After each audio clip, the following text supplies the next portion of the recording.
Now, for more than 40 years, Bob Proctor has focused his entire agenda around helping people create lush lives of prosperity, rewarding relationships, and spiritual awareness. I'd make him a perfect 10. If I was an Olympic coach, that's the score I would give him. Very energetic and engaging and really very interesting. Bob Proctor knows how to help you because he comes from a life of lack and limitation himself. It's very easy to understand, very straightforward. He makes you want to listen to everything he has to say, very informative. In 1960, he was a high school dropout with a resume of dead-end jobs and a future clouded in debt. One book was placed in his hands, Napoleon Hill's Think and Grow Rich, which planted the seed of hope in Bob's mind. I used to fall asleep through all kinds of things, but that man, he's got my eyes on this. A lot of energy, high energy person. In just months, and with further support from the works of Earl Nightingale, Bob's life literally spun on a dime. In a year, he was making more than $100,000 and soon topped the $1 million mark. I like his style. He's genuine. I like what he's teaching. I like what he's saying. Bob then moved to Chicago to work for his real-life mentors, Earl Nightingale and Lloyd Conant.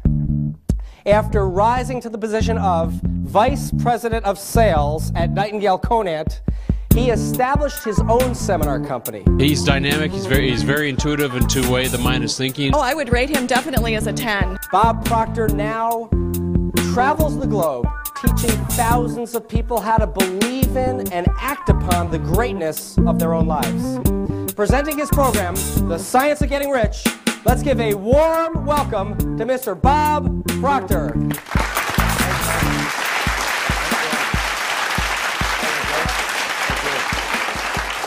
Good afternoon. This is a neat seminar setup here. Think of this for a moment. All that's required to put the science of getting rich to work in your life is a decision.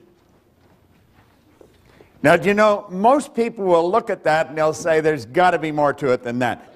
How many of you have been trying to earn a lot of money for quite a long time? How many have difficulty at it? You know, 1% of the population earn about 95 or 96% of all the money that's being earned. And it's a subject that is not taught in school. And when someone comes along and tells you all you have to do is make a decision, we have a difficult time buying into it because we probably worked fairly hard attempting to earn money. Now, I stumbled on this information around 43 years ago. I have been absolutely fascinated with it ever since. It takes up all my days. Some people ask me, what are your hobbies? Just studying this subject. That's all I do. And I have worked all over the world with this, and it doesn't really matter where you go. You can go into different countries, into different cultures. When you get past the culture, people are essentially the same. And I think we all want generally much the same thing. I had a man sit down with me in 1961, and he put an R on the sheet of paper just like what you're looking at there. Then he put 3 letters down beside it, and he said, Bob, let that represent happiness, health, and wealth. And then he asked me if I thought he was a happy guy. And I said, yeah, he seemed pretty happy to me, and he did. He said, have you ever seen me when I was sick? And I had to admit I hadn't. He said, have you ever seen me when I was broke? And again, I had to admit I hadn't. Well, he said, you've got to be one of the most miserable people that I have ever met. And I was an unhappy guy. I was 26. As I look back at it, I think I was an unhappy kid that just grew up and stayed that way. And I believe a lot of people live that way. There's a lot of unhappy people around. I didn't have a terminal illness, but I always had a cold or a headache or a backache or something. And when it came to money, I mean, I had a problem. You see, as he said to me, he says, you're striking out in all of these areas. I was actually earning $4,000 a year at the time, and I owed $6,000. Now, you know, that's not an uncommon position for a person to be in. If I took everything I earned for 18 months, nothing to live on, and just paid debt, I would have just broken even. So when you look at that, you know, there's not a lot of hope. I don't think I ever thought I'd get out of debt. It never entered my mind that I could. I never really thought of earning a lot of money. I was just trying to keep the wolf away from the door. You know, the phone would ring every day, tell them I'm not there, you know, or where's the money? And hell, I thought, if I knew where the money was, you wouldn't have to phone me. This was a constant problem. I have often said that you'll be absolutely amazed how much free time you have when you never have to think about money. Do you know that people spend an enormous amount of time thinking about money if they haven't got it? Now, if you have got it, it's a totally different story. And I really believed, I was raised with the idea, if you're going to earn a lot of money, you've got to be really smart. If you're going to earn a lot of money, you have to have a great education. You have to have a lot of experience. But that's not what this man told me. Now, that's the man that I sat down with. His name was Raymond Douglas Stanford. Now, he's been gone for a long time. But that guy made a bigger difference in my life than anyone that has come into my life since then. Now, the little boy that he's holding, I named Raymond Douglas Proctor. That's my son.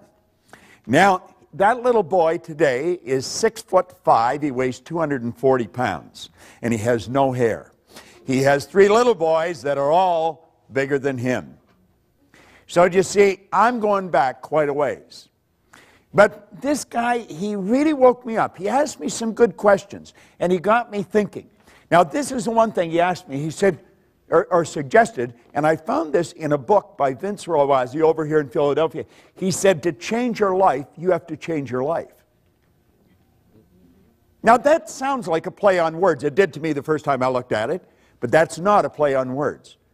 That is so basic, and it's so misunderstood. Now, we're going to go through 2 parts here. I understand there's a break, so we're going to go to a certain point in the break, and I'm going to share some ideas with you on what can be done, and then after the break, I'm going to show you exactly how to do it, because it's an inside job, and we're forever trying to change things outside, and that's not where it's at.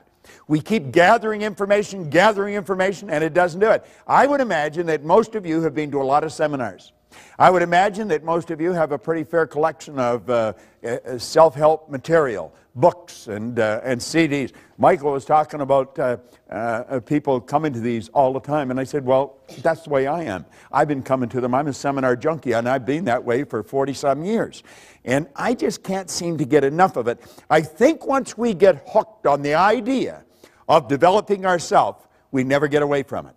And the people that are not hooked on the idea, they think we're a little crazy. But I wouldn't want to live in the world they're living in. Do you know, back in 1970, I had the pleasure of being on a program in Chicago with just an incredible man. He wrote a book called The True Believer, Eric Hoffer. And he said something on that program that stuck in my mind. He said, in times of change, the learners will inherit the earth, while the learned find themselves beautifully equipped to deal with the world that no longer exists. Now, run that through your mind for a couple of minutes. Yet in times of change, the learners will inherit the earth. I took that to be metaphorical, that we'll be happy, healthy, and prosperous, while the learned find themselves beautifully equipped to deal with the world that no longer exists. You see, there's no such thing as a learned individual. There's no such thing as an educated individual. That's a misnomer. We're either learning or we're not. Napoleon Hill talks about education coming from the Latin educo, meaning to educe, to develop, or to draw out from within. So you see, we don't even have to get anything. As we really start to understand what makes everything happen, we're going to find out that we've already got everything we need. It's simply a matter of becoming aware of it. And so Ray suggested this to me, and then he introduced me to the book. Now, the book was Napoleon Hill's book, Think and Grow Rich. I have never stopped reading this book. The book that I carry with me, I've been carrying since 1963, and I read it every day. Now, I think Hubbard pointed out that when you read a good book through the second time, you don't see something in it you didn't see before. You see something in yourself that wasn't there before. Yeah, you see, it's the repetition of the right information that'll really alter what's going on inside, and that's what you have to do. Everybody thinks it's something outside we have to change. We have to change companies, we have to change cities, we have to change jobs. You got to change it inside. If you don't change it inside, nothing happens. Well, I got into that book, and I started to study. Now, he said there's a secret in that book. And he said, if you find a secret in the book, you can have anything you seriously want. Well, I thought that was a gross exaggeration. You know, you can have anything you want. Let me put it in proper perspective for you. I was 26. I had 2 months high school formal education. I had no business experience. I had an absolutely terrible work record. And here I'm reading that you can have anything you want. Now, there's so much about ourselves that we don't know. And as I started to read this book, he said, there's a secret. You can give anything you want if you find the secret. Well, that was sort of like trying to sell me on the tooth fairy. And of course, I was 26. I thought I was pretty cool. I thought I was wide awake, you know. And actually, I was in a deep hypnotic trance. And I was ready to reject it. But Ray said to me, he said, listen. He said, you're not very happy. He said, you're not the healthiest guy in town. You're always broke. Now, he said, I found out something about money, and he pulled out a big wad of money. He always carried a lot of money, and I was always fascinated with that because I never had any. But at any rate, he said, this stuff can't talk, but it can hear. And he said, if you call it, it'll come. And I thought, God, you know, I thought, that's sort of a nice idea. You know, and I was ready to start hollering for it. But he said, you've got to understand how to get it. And he said, you obviously don't understand. Now, he said, the author of this book studied the lives of 500 of the world's most successful people, his entire life. Then he put it in this book. Now he said, I'm inclined to think that he knows something that you don't know. Well, I think he just sort of put me in my place, you see? And so I started to read the book, and I found the secret. And the secret was so basic and simple, everything changed. Do you know, a year later, I was earning $175,000 a year, and then I took it over $1 million a year. I mean, I had money coming in from all over the place. And it happened so fast. Yeah, but he said that in the book. He said, when money starts coming, it'll come so fast and so furious that you're going to wonder where it's been hiding through all those lean years. Well, boy, I thought, this is it. You know, and I had it coming in from different countries, from different cities. And somebody will say, well, what were you doing? I don't think it matters what you're doing. I think what matters is how you're doing it. Do you see, Wallace Wattles wrote a book on the science of getting rich way back in 1903. He says, you don't get rich by doing certain things. You get rich by doing things in a certain way. And I thought, yes, you could find two people doing exactly the same thing, and you couldn't see the difference. But one's doing it a certain way, the other isn't. It has to do with intent. It has to do with the energy that you're doing it with. You see, we're taught to be good little go-getters. Go-getters lose. They blow it. We want to be good little go-givers because the law says what you put out will come back. The universe will reward you by law. This is all very scientific. Yet it happens with every person every time. Now, I found the secret, and it was pretty basic. It was simply sit down, decide what you want, write it on a card, carry the card in your pocket, and read it as often as possible every day.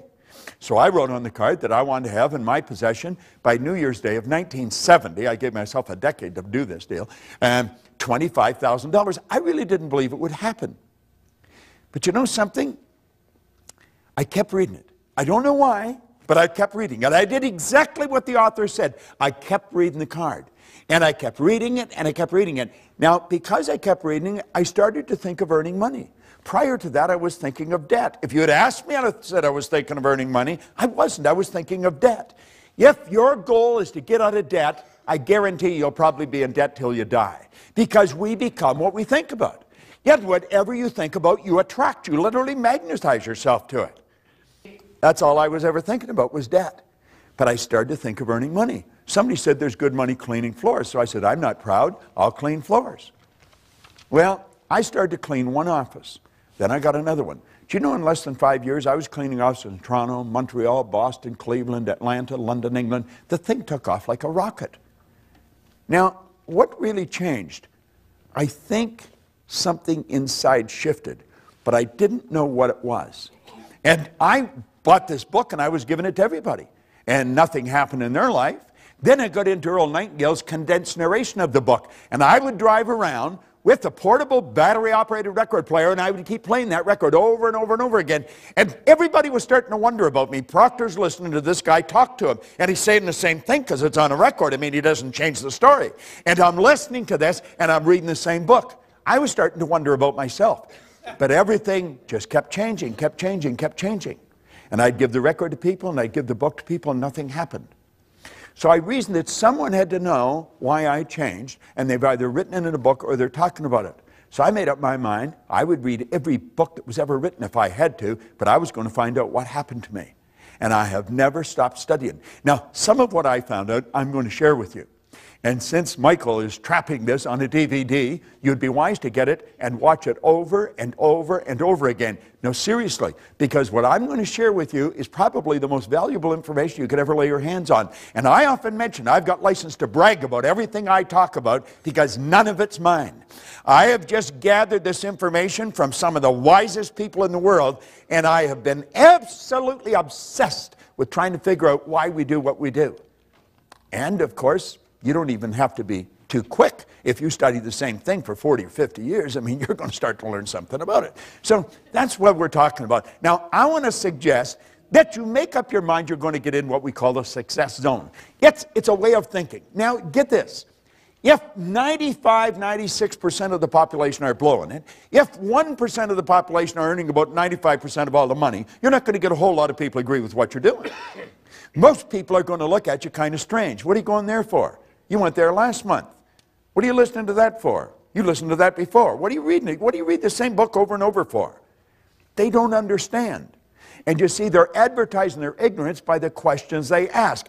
When we get into the success zone, everything in our life starts to change. But understand this, you're going to be a bit of an oddball. You're out of the box. You're not one of the masses. And when you get out of the box, your whole world starts to shift. So as we go through this, let's think. Let that little yellow dot on the screen represent your level of awareness. This represents your level of awareness. This is what you're aware of. Now, everything you've got in your life, everything, your relationships, your money, everything, is an expression of your own level of awareness. See, people that earn $50,000 a year are not earning 50 because they want 50. People are earning 50 because they're not aware of how to earn 150. People that are suffering from headaches, they're not suffering from headaches because they want to suffer from headaches. They're suffering from headaches because they're not aware of how to eliminate the headache. It's their head. They made it ache. They can make it stop. So you see, it's awareness we're after. Now think of this. If that little dot represents our awareness and it's responsible for everything we've got in life, just think of how your life could change if we magnify it just a little bit. I mean, everything would start to change. Our relationships would change. We would be healthier. We would live in healthier bodies. We would know more people. We'd earn more money. We'd be able to do more interesting things. And if we just increased it a little bit more, everything starts to shift. Well, I've been living this way now for 40 years. It's absolutely fascinating.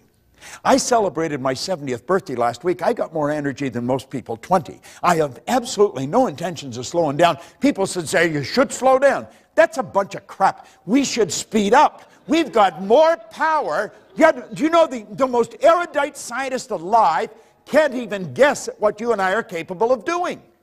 No one knows what we're capable of.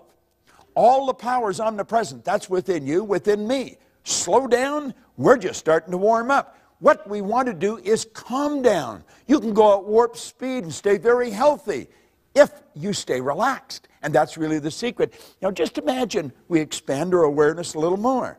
Do you know what this program is doing for you today? It's expanding your awareness. That's what the program is all about. Every time you come to one of these programs, your awareness is widened. Your world starts to change. You think, oh yeah, that's pretty interesting. And it just keeps getting bigger and bigger and bigger. Our awareness keeps changing. Do you know that no one knows how much money you're capable of earning? There's no one can even guess at what you're capable of earning. We want to become aware. We're like we are because we're not aware of how to do it better. We know how to do it better. Every person in this room intellectually knows how to do a better job than they're doing. Everyone in the room knows how to earn more than they're earning, but they're not doing it. You see, having the knowledge is not the deal. Having the knowledge. I mean, what I remember when I was a kid, a school teacher would say to me, Bob, why'd you do that? I'd say, I don't know. What do you mean you don't know? You know better. I know. Why'd you do it? I don't know. I was in the Navy. Every commanding officer, Proctor, why did you do that? I don't know, sir. What do you mean you don't know? You know better. I know. Why'd you do it? I don't know. You see, I didn't know why I was doing things. Do you know that we do things that we don't want to do? It gives us results we don't want to get, yet we do them anyway. Do you know what addiction is? It's never getting enough of what you don't want. Yet a lot of people are addicted to results that they don't want. Why do we keep doing it? You see, I think when we start to see that, that's when we start to become aware of how to take control over our life. And that's really what we want to do. So you see, awareness is the big deal. We want to become aware of the obvious opportunities that are available to us. We are surrounded by opportunity. They're everywhere you go. There is an abundance, there's no shortage of opportunity. We can win, and we can win in a big way. Now, when we lack awareness, we miss the opportunity. I used to always say that, you know, the trick is to be in the right place at the right time. I've been in the right place at the right time many times in my life, but I blew it. You know why? Wasn't aware that I was in the right place at the right time. I had to look back at it. Think of it. There's something else. It's being aware that you're in the right place at the right time is not good enough. You've got to be aware that you're in the right place at the right time. Now, do you know that you're in the right place right now to get some information that will literally transform your life? And it's like I said, I've got license to brag about all this information because none of it's mine. I guarantee you, when you walk out of here at the end of the day, your head's going to be spinning because this is good stuff. What's holding most people back? Here's your answer. It's paradigms. Now, that's sort of a buzzword, but that is really what stops us. It blinds us. Paradigms actually blind us. Now, I'm going to get into paradigms, how they're formed, and what they are, and then how to change them. You see, if you get into books on psychology or psychiatry or behavioral science, you'll get a definition of a paradigm, but it's usually so big and awkward that you don't understand it. The book was probably written for other psychiatrists or psychologists or behavioral scientists, and the average layperson doesn't understand it. I had great teachers, and they broke everything down into the simplest possible form. And I found out that paradigm is nothing but a multitude of habits. When you wake up in the morning, you move into action. There's a routine to everything you do. There's one to everything I do. If you're living with someone, you could set your clock by that person, and they by you. When I put my foot in my pants, I put my right foot in first. I don't know which one you put in first, but I do know this. If I put my left in first, I'd probably fall over. I would be staggering all over the place. Why? It's programming. That's how programmed we are. We're programmed to drive the car the way we drive it. We're programmed to dress the way we dress, to walk the way we walk, to talk the way we talk. Our whole life is written program in here. And you know something? We didn't even write the program. We didn't even write the program. Do you know that they're other people's habits? You and I are the product of somebody else's habitual way of thinking. It's genetic and it's environmental. Why do you think you look like your relatives? Do you think it's an accident? It's what's programmed right into the genes at birth. Yet we grow up and we live that way. Why do we speak the language we speak? Do you know that if you had been taken out of your home and moved to the suburbs of Beijing when you were an infant, you'd be fluent in Chinese and have absolutely no knowledge of the English language? But by the same token, if somebody had been taken out of Beijing, put here, same thing would have happened. We're programmed with other people's prejudices. We're programmed with their limitations. Do you know that most of the limitations we've got, we don't even know where they started? I'll give you an example. When Linda and I first met, we were out shopping, and I said, you know what I would like is turnip. She said, okay. So I picked up a turnip. And she said, what are you going to do with that? I said, I'm going to eat it. Well, she said, I'm not eating that. Well, I said, why not? She said, that's the root of the turnip. I said, it's the what? I had never heard it called a root. It was always just a turnip. Well, I said, what do you eat? She said, we eat the green of the turnip. I said, my God, we give that to the pigs. Well, she said, we give the root to the pigs. I don't even know if I ever saw turnip green. So here we are eating the root, giving the green to the pigs. There they are eating the green and giving the root to the pigs. Now, I was raised in northern Ontario. She was raised in Pensacola, Florida, and Birmingham, Alabama. Two totally different cultures. You see? So I put the turnip back. I thought, what the hell? There's no sense in fighting over a turnip, you know. But I'm wandering around the store, yet I'm thinking, who decided we'd eat the root of the turnip? I don't think my mother woke up one day and said, we're going to eat the root of the turnip. I wonder why she ate the root. I don't think her mother did. And then I started to think, I wonder how far back in our family I'd have to go to find out who decided we would eat the root of the turnip. How far back I'd have to go in her family to find out who would eat the green of the turnip. And then I started to think, you know, it really doesn't matter. But the principle behind this is huge. Because, you know, most of our habits are like that. They really are. Now, think of this. What do most people do when they begin to have financial trouble? This is paradigm talk that I'm dealing with here. What do? I'll tell you exactly what they do. They lower their standard of living to meet their income. That's a bad idea. That is a terrible idea. Timidity is not a strategy for the new economy. We're living in a new economy. Remember, you cannot move forward when you're cutting back. Yet, why do we do it? We're programmed. That's what we were taught to do. Anything else is being irresponsible. Well, let's think of this for a moment. Successful people take their income up to meet their standard of living. Do you know why? They understand how to do it. And if you don't understand how to do it, you're in bad shape. But when you do understand, you don't need to cut back. Never need. I've been working pretty closely with a fellow. In fact, we just come back from Europe. We were over all through Germany and over into Finland. And he had had a bit of trouble with money here just within the past year. And he was put his house up. He was going to sell it. I said, what the hell are you selling your house for? Well, he said, I can't afford to keep it.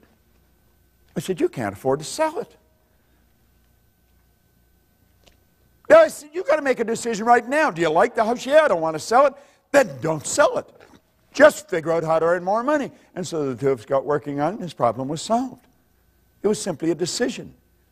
Well, that's all we need. See, we're living in a new economy. The economy that you and I were raised in, that's not the economy we're living in anymore. It's a totally different world we're living in. But we're still operating with all the old habits. Now, Gates said one thing is clear. We don't have the option of turning away from the future. You don't have that option. No one gets to vote on whether technology is going to change our lives. It's here. This is the deal. You either fall in line with the new rules or you're going to lose.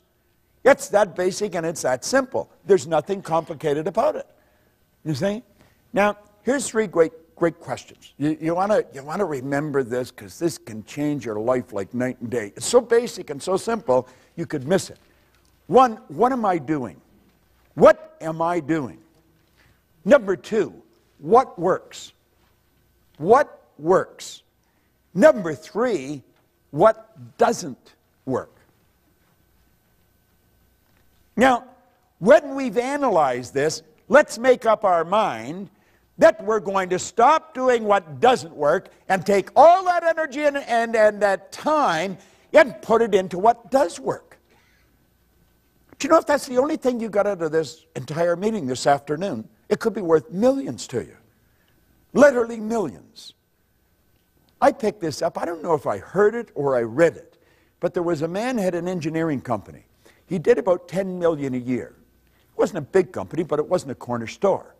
And he died. His wife had nothing to do with the business. She never went around the business. So everybody just assumed when he died, she would sell the business. But she didn't plan to sell the business. After the funeral and things slowed down, she went into the company and she called all the heads of departments in, and they're the three questions she asked. What are you doing? What works? What doesn't?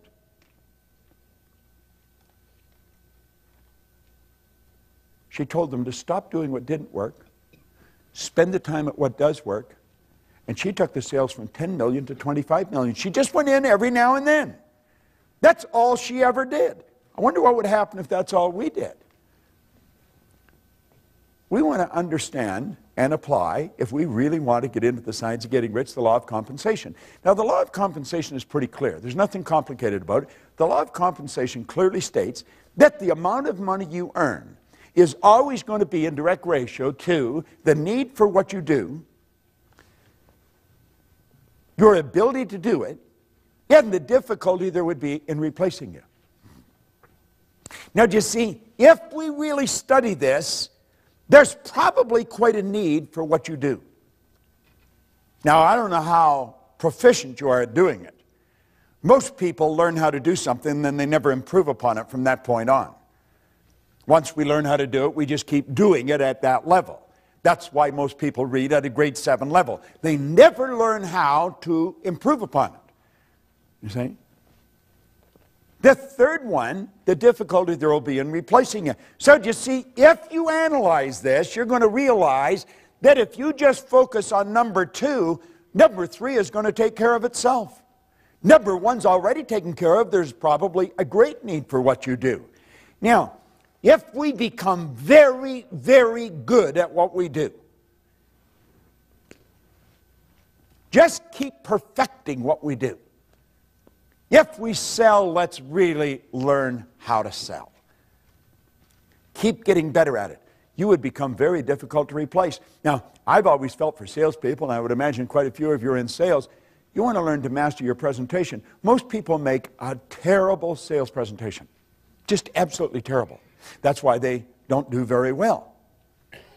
I have gone into companies and watched sales go up by hundreds of millions of dollars, and we tell the people not to work as hard. See, we've got the idea in our mind, if you're going to earn more, you've got to work harder. Bad idea. Now, think of this for a moment. I want you to think about your financial success. And don't think for a second that you can't change it. You can change it, you can change it dramatically. But really think about your financial success. You see, these meetings, these seminars, they can change your financial success like night and day. There's nothing that'll do it better because it's information that we're getting about ourselves. Now think of this for a moment. Money makes a big difference in all the important areas of our life. You'll hear people say, well, money's not everything and money won't make you happy. That's an absurd statement. Money was never meant to make us happy. And since it doesn't make any difference whether you have it or not as to whether you're happy or not, you might as well have it. Yet, at least if you're miserable, you'll be miserable in comfort. I mean, there's some consolation in having it. You see? Now think about it for a moment.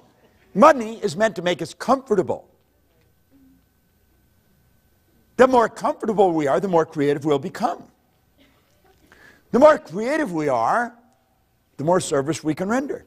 The more service we render, the more money we will earn. You see?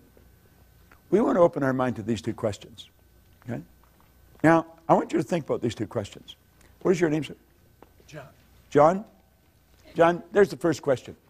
How would your life change if your monthly income, boom, just like that, became your weekly income?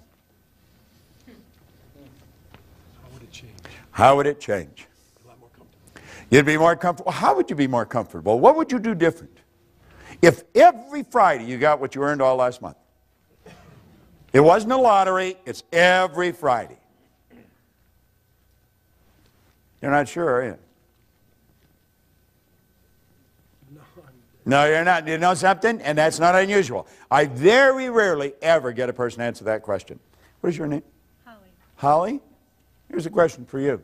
How would your life change if your annual income, bang, like that, became your monthly income? If on the 15th of every month you earned what you earned all last year?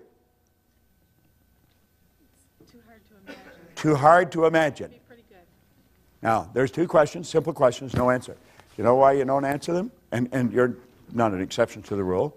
That's because we never sat down with one of these, wrote that amount, that figure on a piece of paper, and then just think of how to do it. Don't spend any time thinking why you can't, just think of how you can. You know something, you do it.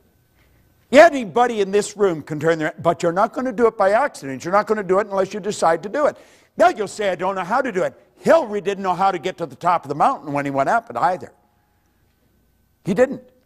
He tried in 51 and he failed. He tried again in 52 and he failed. Yet in 1953, he and Tenzing Norgay stood on the top of the world. Now, I have worked with him on 2 or 3 occasions. He's just a nice guy. The only thing different in him that I could see in me is his size. He's got a hand that would just wrap right around my hand. Big guy. No one had ever been to the top of that mountain. Do you know 1,000 people have been up there since? Things don't happen unless you decide they'll happen. Well, anybody could make that happen. I was flying to Kuala Lumpur, back around 1990.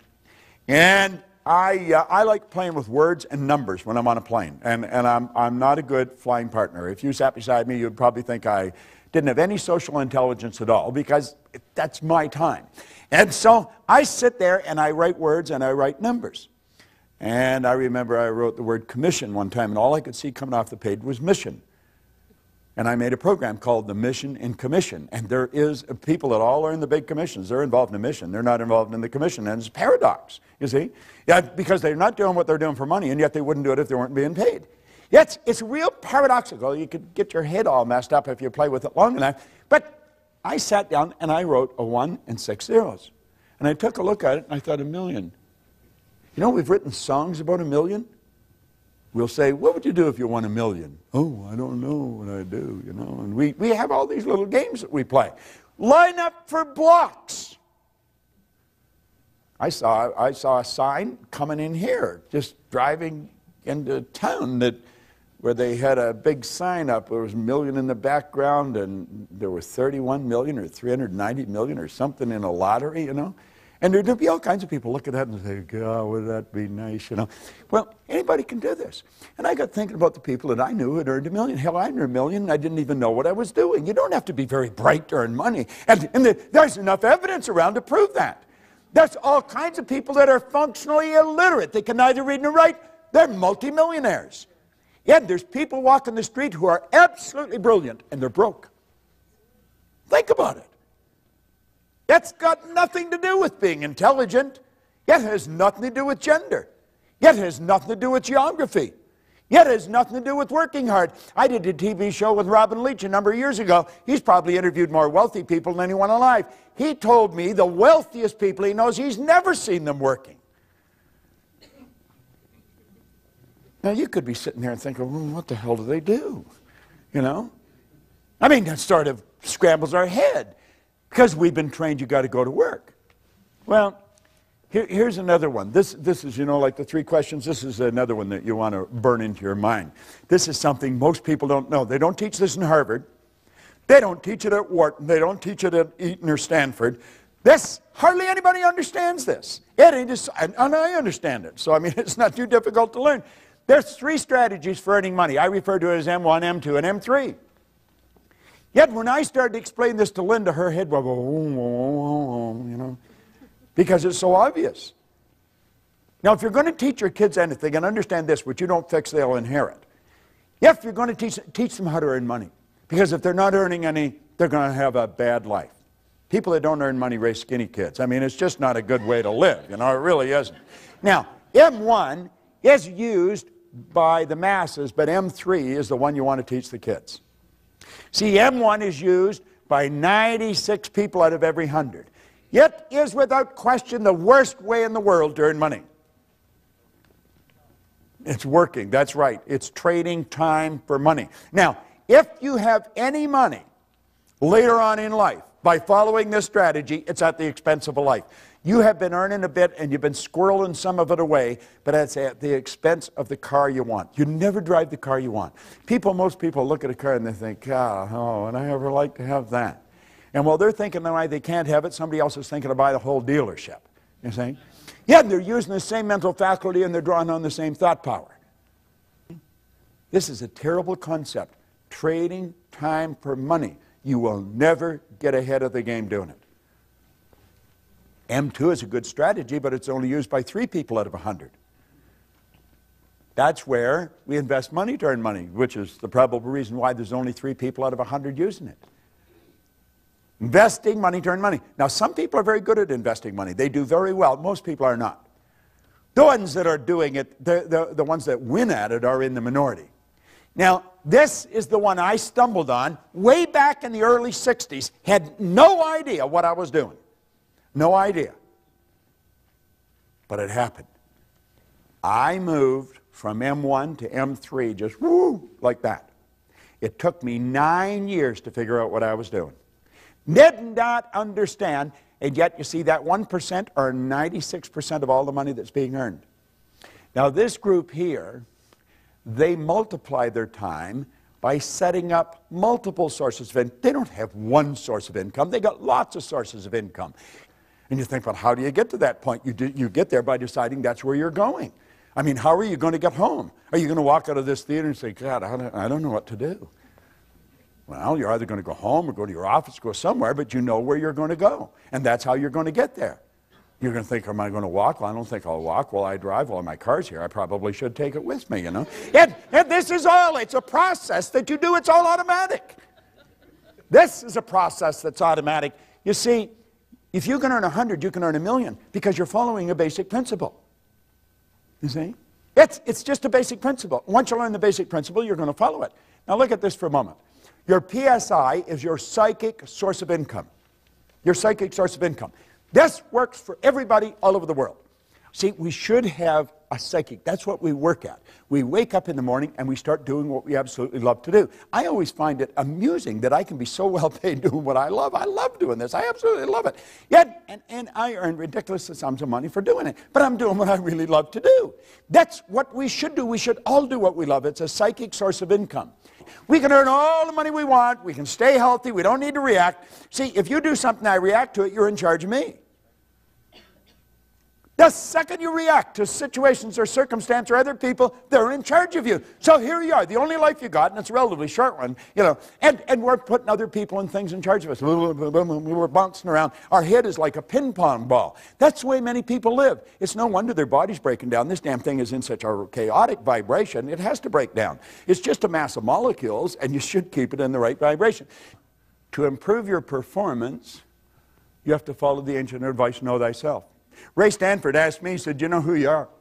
I said, do I know who I am? Yeah, I know who I am. I'm Bob. No, he said, that's who you think you are. That's not who you are. He said, Bob and Proctor are just two words. That's your name, but it's not you. I said, what? Well, he said, you're not your name. I'm not my name. Well, that makes sense, doesn't it? I'm not my name. Okay. I said, well, this is me. No, he said, that's your body. You've never heard anybody phone into work and say, body's not coming in today, it's sick. You've never heard anyone say, am hand or am leg. We say, my hand, my leg, my name, my body. These are all things we have. He said, your results. Now I knew I was in trouble. I was 26, I was unhappy, I was sick, I was broken, I just found out I was lost. I didn't even know who I was. You see? Well, if you're going to know yourself, if you're going to change your life, you've got to change yourself. If you're going to change self, you have to know who self is. Now, think of this for a moment. You and I have infinite potential. Now, I said before, I don't know how much infinite is. I just know it's a lot. Has no beginning and no end. That's the potential we've got. We've got all of this power, yet if you watch the way most people live, you would think that they were just about out of juice. A lot of people, when their heart stops beating, it's going to be a formality. I mean, they just sort of sit. They never really get it going. Yet we have infinite potential. We're dealing with something pretty big. If we're going to find out something about ourselves, we have to look at this. You say, this is over my head. No, it's not. I teach this to kids. I got it. This all tied into the science of getting rich. Rich resources are lying dormant within us. Let's look at it a different way. You see? You and I are spiritual beings. There's only two sources of reference to go to find out anything about ourselves. One's science and the other's theology. You'll hear people say they're having a spiritual experience. They're not having a spiritual experience. They are spiritual. They're having a physical experience. We're spiritual beings living in physical bodies, and we've been gifted with an intellect. Most people really don't understand that part, but that's where the power lies, all right? And our emotional state is going to be determined by how we use our intellectual factors. Andrew Carnegie told Napoleon Hill, he said, any idea that's held in the mind, that's emphasized, that's either feared or revered, will begin at once to clothe itself in the most convenient and appropriate physical form that's available. You see, Dr. J.B. Ryan said the mind is the greatest power in all of creation. Very few people understand it. If you go on our website, you just go to bobproctor.com, you'll see a quote there by Dr. John Mike, a psychiatrist from Florida. He said, I taught him more about the mind in 1 year than he'd learned in 4 years of medical school, 5 years of psychiatric training. And what I taught him was just what a Dr. Roeder taught me. I was always amazed by that. I thought, what do they teach you in medical school? You know, and what we're doing is getting in at the non-physical side of ourselves, and that's where all the power lies. It's a beautiful concept as we start to understand it. What do we need? We need understanding. You really want to change your income, you've got to change your understanding. Now, there's only two things you have to know to really make things happen big in your life. Number one, you have to know where you are, and number two, you have to know where you're going. Now, you see, most programs get you focused on where you're going. That's very important that we have a goal. You've got to know where you're going. But what happened to me that was totally different is Ray Stanford got me to focus first on where I was. He got me to look at what I was doing with my life, got me to take responsibility. He said, your results aren't bad and they're not good, they're just results. Nothing's bad or good except our thinking makes it so. He said, you have to ask yourself, are those the results you want? And I said, no. Well, he said, if you will pay attention and you'll do what I suggest, I can show you how to change it. You see? And my whole life started to change. Most people get us focused on the goal. If we don't know where we're at, we're not going to... Let's suppose we all bail out of a plane and safely land somewhere on the planet. Our objective is to get to this room. Now, we know where this theater is. We know where this room is. Our problem is we don't know where we are. Now, let's say it's overcast. We'll build a ridiculous situation. It's overcast. There's no street signs. There's no wind. There's no compass. There's no map. There's no people. But we know we're on the north. I mean, we could be in Milwaukee heading towards the Canadian border. We could be in Los Angeles heading towards Tijuana. You could be in Atlanta heading towards Miami. We could be right outside this theater and walk away from it. If we don't know where we are, it won't matter where you're going. So you see, we've got to take a good, honest look at ourselves. What am I doing? What works? What doesn't? Who am I? And as we really get a grip on this, everything in our world will begin to change. Now, I'm going to run through this very quick, and then we'll have a break, and then I'm going to come back and I'm going to show you some simple things about the mind and how to make the shift that you want to make. You see, what we're seeking always is greater awareness. We're always wanting to raise our level of awareness because our results are an expression of our level of awareness. And the only way to improve results is to increase our level of awareness. All right? Now, effective goals inspire us to move to increasingly higher levels of awareness. Now here, yes, what you'll find that people say they want. They want greater health, happiness, peace of mind. All these results are the result of a higher level of awareness. So it's awareness that we should be seeking. We want to raise this and everything else starts to happen. It happens like unadulterated magic. That's what happened to me and I couldn't understand it. Now there's a basic law that said everything in life is either growing or dying. It's either create or disintegrate. So you're never going to stay where you are. Your results are going to get better or they're going to get worse. It's create or disintegrate. No one stays where they are. Now, the truth is, I think most people get a little better and a little worse. A little better and a little worse. When they get a little better, they're forcing it. But force negates. You see, there's something inside of you that's urging you to grow. This is the spiritual side of our personality. It's the essence of our being. And spirit's always for expansion and fuller expression. There's something in you that wants you to grow. If you run, you want to run faster. If you jump, you want to jump higher.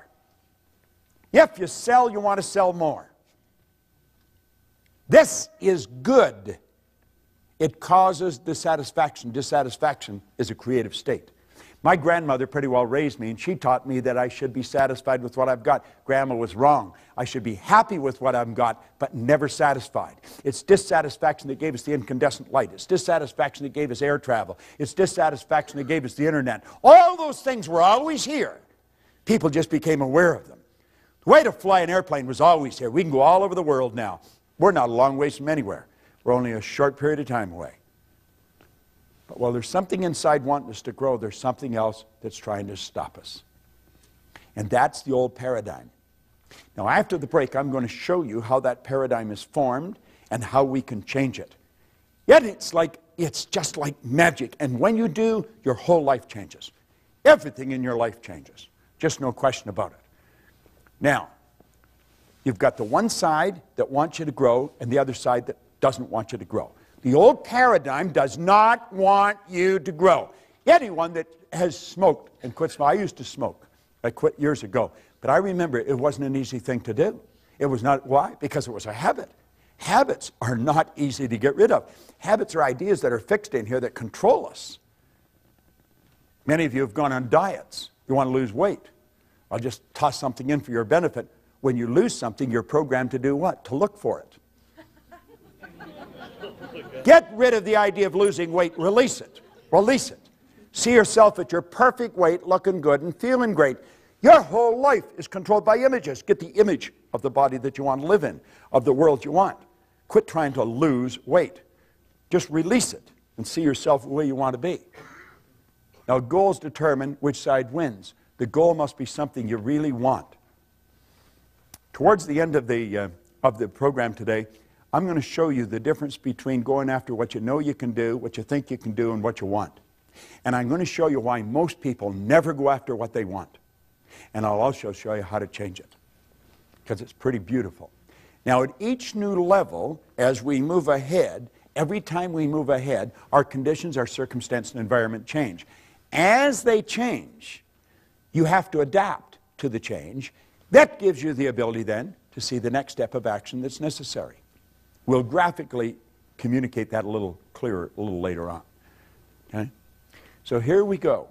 We're moving up. Each time we move to a higher level, the results improve. And it just keeps getting better and better and better. And that's the way life should work. And it can work. Now, you and I think in pictures. We think in pictures. Okay? You don't think B-O-A-T. You don't think G-E-A-R. You don't think F-B-A-T-H or B-I-R-D. You think in pictures. You think in pictures. Now, it's the mind we're talking about. I want you to tell me what your mind looks like. What's your refrigerator look like, John? What color is it? White. White. 2 doors? Yes. Top and bottom? Yes. Which way do they open? The right to left or left to the right? Left to right. Left to right. Now, you were mentally in your kitchen looking at your refrigerator, weren't you? What's your car look like? White. White? You like white, do you? What's the interior? Charcoal gray. Charcoal gray. 2 door, 4 door? 5 doors. Okay. You've got the picture of that in here, haven't you? Tell me what your mind looks like. Gray mush. Gray mush. Now you're doing what probably a lot of people are doing. How many saw the brain when I asked you to think of the mind? Hold up your hand if you did. See, there's a whole lot of people doing the same thing. But your brain is not your mind, John. And your brain is not your mind. Your brain is an electronic switching station that enables you by using certain cells in your brain to alter the vibration that this body's in. The brain is an electronic switching station. No one has ever seen the mind, and that is why most people have such great problem. Because we think in picture. Now, when there's no picture, John, there's confusion. If there's confusion inside, you can make book on the fact there's going to be confusion outside. As we bring the picture to our mind, we bring order to our mind. What did Solomon say? Where there is no vision, the people will perish. Where there's no vision, there's no order. Where there's no order, there's no growth. Well, when you come back, I'm going to give you a picture to work with. And that is what changed my life as much as anything. As I started to see how to work with my conscious and subconscious. Do you know certain things about your subconscious mind? Because you've read about them, you've heard about them, you listened to it on tape. But without a picture, it's just words. You see, when I asked you to think of your car, John, I activated vocal cords. I made a sound. It's called language or words. It was actually a light message. Your hearing sense picked up that light message. It was rifle fired down a nerve passageway in your body. It struck a group of cells in your brain that sound resonated with, all electrical. Those cells increased in amplitude of vibration, and the picture that was in them flashed on the screen of the mind, and you saw the white car and the charcoal gray interior. When I asked you to think of your refrigerator, light message struck those cells in your brain, the picture come on the screen of the mind. When I asked you to think of your mind, you saw your brain. And yet your brain isn't your mind. Your brain is in your fingernail. It's in your kneecap. And you know something? You'll never enjoy health if you're not able to get a picture of the mind. You'll never enjoy health. Because good health is when a body is in a good vibration.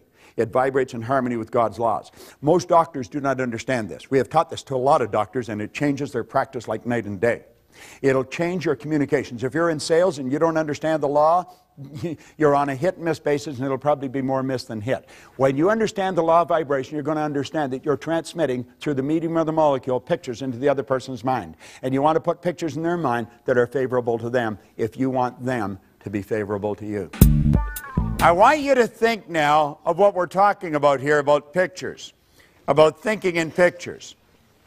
If you're going to rearrange the furniture in your room, you get the picture of where you want things, and then you move the furniture there. Everything we do it in our mind first. When we don't have a picture, we have confusion. If you try and get two pictures in your mind at the same time, you're in a confused state. So, when we start thinking about ourselves, and we realize we're spiritual beings, we live in a physical body, we have an intellect, that becomes a bit of a problem. How do you see that? How do you get all that? And it becomes too confusing, so we stop thinking about it. Now, this is what I call a magical graphic. This is the genie. This picture, or this drawing, was made by a Dr. Thurman Fleet in San Antonio, Texas, back around 1934. He realized, if we take this back a bit, that most of the healing arts dealt with the physical. If you're treating the physical, you're treating a symptom. You're not treating the cause of the problem. A lot of people are into holistic healing today. That's heal the whole person. And he knew that they had to be healed spiritually, intellectually, and physically. And he knew that there was a problem because of thinking in pictures, and that's when he came up with this concept of the mind. Now, when this was first explained to me, it took me a while to really grasp it, because I was getting it confused, different things. So if you look on the inside of the sheet that we give you, you'll see the drawing there, and we'll fill in some of the blanks for you. I let this drawing represent me. If I think of me, I think of this drawing. If I think of the drawing, I think of me. I see my head as my mind and everything else, the neck down from the body. Now, I'm well aware that that's not the way the mind is. Mind is movement, body's the manifestation of that movement. But since we think in pictures, this is an excellent one. I see the top half of my head as my conscious mind. The bottom half is the subconscious, and of course, the body's the body. Now, it's the mind that controls the body. The body is like a dumb terminal. It will do whatever the mind tells it to do. It can only do what the mind tells it to do. When there's something wrong in the body, you can rest assured there's something wrong in the mind. When you see a rash break out in the body, and we say it's an allergy, you know that there's a problem in the subconscious mind that's expressing itself. All right? It's a fixed concept, and it can be altered. I always say dermatology is the best form of medicine to go into, because your patient rarely dies and they never get better. All right? So you just keep saying, try this and come on back for more. Now, the conscious mind is your thinking mind. This is the part of you that you have the ability to think with. Your subconscious is your emotional mind. Your emotions are controlled by the thoughts that you entertain. You choose your thoughts and you think in pictures. You impress the thought upon your subconscious, and that causes you to feel the way you feel. Now, actually, the feeling is conscious awareness of vibration that the body's in. Because whatever is impressed upon the subconscious controls the vibratory rate of the body. The body moves into action, and your actions produce your results. Now, do you see, it's the results that most people are trying to change. The results are something outside of us. Now, what we're talking about is the mind, all right? Now, James Allen said, until thought is linked with purpose, there's no intelligent accomplishment. Just the information isn't going to do it. You've got to have a purpose. You've got to have a purpose that is so big, so all-encompassing. That's why you get up in the morning. That's why you go to work. Now, your vision is how you're going to execute your purpose, and your goal is how you're going to execute your vision. But you want to get this little book by James Allen. It's called As a Man Thinketh. It's a little book. It was written in 1903. It is a classic. We have a coaching program, and I coach people a year at a time in this coaching program, and one of the first things I do, I send them this book. I send them that one, and I send another one to them. One is to get them out of the box, to get them to think very big, and the other one is to cause them to monitor their thinking. And as you get into thinking, as a man thinketh, you'll start to monitor your thinking. We've got to become aware of what the heck is going on here. Earl Nightingale used to say if most people said what they were thinking, they'd be speechless. And I'm inclined to agree with him. You see, we don't want to mistake mental activity for thinking. But at any rate, let's start again. And we'll say, there is the mind, and we'll break it into two parts. Now, this is where it starts getting interesting. I was looking for this book, and I had left it on a chair over here. If you're sitting on that, you've got some great energy flowing through, I'm going to tell you. Now, I have been carrying this copy with me since 1963. You can see I've had it for a while. Now, in here, he said that an educated person is not necessarily a person with an abundance of general or specialized knowledge. An educated person is a person who has so developed the faculties of their mind that they can acquire anything they want or its equivalent without violating the rights of others. How many of you know what the faculties of your mind are? Let me see a show of hands. 1, 2. Isn't this amazing? Hardly anybody knows what they are. How many people have a perfect memory? Just me? How many people would like to have a perfect memory? Now, you see, I want you to just look around. The audience is from different walks of life, different ages, different gender, and yet nobody had their hand up for a perfect memory. Do you know that every one of us has a perfect memory? Do you know I could teach you how to memorize this book? There is no such thing as a bad memory. There's only weak memories. Memory is an intellectual factor. And you develop your memory the same as you develop your body, through exercise. If I put this arm in a sling and left it there, I think you know in a relatively short period of time, it would be rendered useless. If at the same time I was lifting weights with this arm, I'd have big, powerful muscles here. Now, it's fairly obvious I haven't done either of these things, but if I had, you know exactly what would happen. It's the same with our mind. What happens? People going around, I got such a rotten memory. You don't have a rotten memory at all. You have a perfect memory. Where did you get the idea you had a bad memory? Well, when you were a little kid, you heard your parents say, I got a bad memory. What do? I got a bad memory. You just mimic them. There's no such thing as a bad memory. You have many marvelous mental faculties. And he said, an educated person is not necessarily a person with an abundance of general or specialized knowledge. An educated person is a person who has so developed the faculties of their mind that they can acquire anything they want or its equivalent without violating the rights of others. Now we think, oh, we can't have anything we want. Oh, yes, you can. Every religion teaches you that. All science teaches you that. Where'd you get the idea that you can't? Well, you probably got it from your next-door neighbor, who probably doesn't know much more than his next-door neighbor. So we put these two back together, the conscious and the subconscious mind. Now, we have been programmed to live through our senses. We go by what we see, hear, smell, taste, and touch. And that's pretty well the way we were programmed. You see, they are like little antennae that are hooked up to our conscious mind. They're just like antennae, picks up information from our outside world. So this is the way most of us live. We look at our bank account, that tells us where we're at financially. We look at our report card, that tells us where we are intellectually. A report card just tells you where the child's mind was for a few minutes on a given day a few weeks ago. Has nothing to do with the person's level of ability to move ahead. Nothing. We take IQ tests. IQ will change something like the weather. That's true. You can change in a person's IQ. Their intelligent quotient, it can be changed. We know so little about ourselves. You go all through school. We think the important thing in school is get the person to understand 2 + 2 = 4. That's not the most important thing at all. Most important thing is to start to understand yourself. The important thing is to keep the important thing the important thing. We got to get it right inside. All right? Now, let's look at this.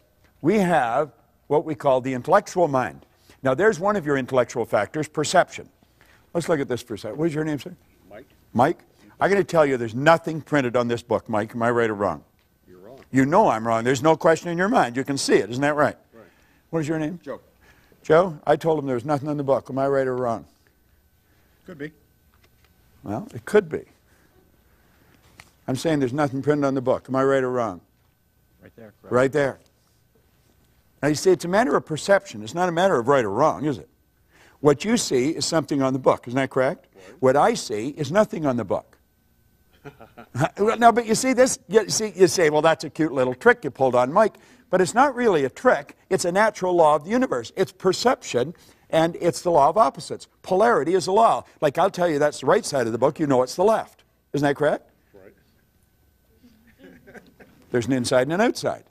You couldn't have one without the other. If I sliced the right side off this book, and I kept doing that until I took the last slice off, I've also gotten rid of the left, haven't I? That's a little difficult to grasp. If I kept slicing the right side off the book.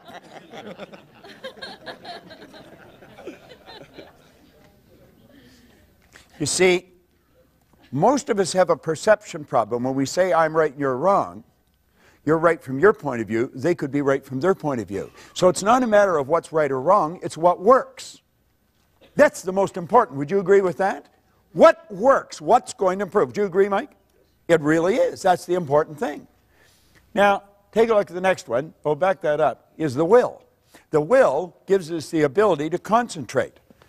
All right? The will gives us the ability to concentrate. I've got a couple of statues of Napoleon in my home. And I think that I have them there for a reason. He reminds me of what I do and what I don't want to be like. Napoleon had a very powerful mind. I don't think he was a very nice guy, but a very powerful mind. One of his biographers called him organized victory. Another one said he had immense capacity for sustained concentration, highly evolved will. The will gives you the ability to hold one idea on the screen of the mind to the exclusion of all outside distractions. The will is what you use when you concentrate. And through concentration, you increase amplitude of vibration. Your energy is more powerful. Okay? Now, the imagination, he'll say it's the most marvelous, miraculous, inconceivably powerful force that the world's ever known. And we've all got one. Let's start using it. Now, we take memory. Memory's perfect. We know what the memory is. It's a matter of development. Now, your intuition. What is your name, sir? Mike. Mike. All right. Let's think of this. This is Mike's body here. This is not Mike. Would you agree? Have we ever met, Mike? No. We have never met. Well, if I tell them about you, will you tell them if I'm right or not? Sure. All right, now I want you to think of this for a moment. Mike's body is a molecular structure. It casts off a ray of energy. The energy is so powerful coming from his body that it'll penetrate a film, penetrate a camera, and you can actually photograph it. Now, as Mike changes the images in his mind, the density and the color of that energy will change. You have been given an intellectual factor called intuition, and it enables you to pick up that energy and read it. Mike operates dominantly from the left hemisphere of his brain. He has a persistent streak in him about as wide as this building. If you're married, your wife would say you're stubborn. Now, he also has another side to him. They're extremes. You've got a shy, sensitive side to you. It's not dominant, but it's there, maybe 10, 15, 20%. And you have a tendency, if somebody hurts your feelings, to hold it inside. You should express it because it'll give you stomach problems if you keep suppressing it. If I was going to hire somebody to run the show, I'd want to hire you because you like a lot of order around you. You'd make a good engineer, a good accountant, a good lawyer, anything like that because you operate dominantly from the left hemisphere of your brain. If I was going to sell you something, I'd get lots of facts and figures. I'd go out and do shopping and I'd give you all the facts and figures and I'd say, Mike, why don't you study this for a while and I'll come back next week. How accurate am I? I'd say probably 95%. 95. Well, you give me this 5%. I think I'm 100% right. Now, you see, You don't actually hide anything. If I was taking Mike out for something to eat, I wouldn't take him where I'd go. I'd take him where he'd get his teeth into some steak and potatoes maybe, because he doesn't necessarily want a lot, but he wants something substantial. You just throw me a cracker, throw me something, anything to take away the pain, and I'm fine. I'll say, let's keep on going. Mike's not like that. And he has a persistent streak in him. He's a good money guy. He likes to get it and he likes to keep it. So if he told me he couldn't afford it, I know he's not telling me the truth. You're a little bit like that too. All right? And you can actually feel the energy around the person. Now, how many think that I've got some special talent? I'm able to do that. I don't have any special talent. I have just developed something that we've all got. It's called an intuitive factor. And you develop this intuitive factor, and you're going to find that you'll just be aware of what's going on around you. You can read people like a book. What is your name, sir? Chad. Chad? Chad's got a very shy, sensitive side to him. He really does. You can hurt his feelings very, very easy. Now, he's the same as you, only he's dominantly right brain with a little bit of left. You're dominantly left brain with a little bit of right. Okay? You're very creative. A lot of creative ideas flow into your mind, you know, but you're also very sensitive. It's pretty accurate, isn't it? Yeah, it is. He probably feels uncomfortable that I'm even bringing it up. All right, now, you see. And the last one, of course, is reason. Now, understand this. Yes, you watch this DVD, and you want to put it on and watch it, and you want to get it, and you want to put it on, and you want to watch it over and over and over again, because what we're going into now is very important, and most people never understand it in their entire life. It costs them millions.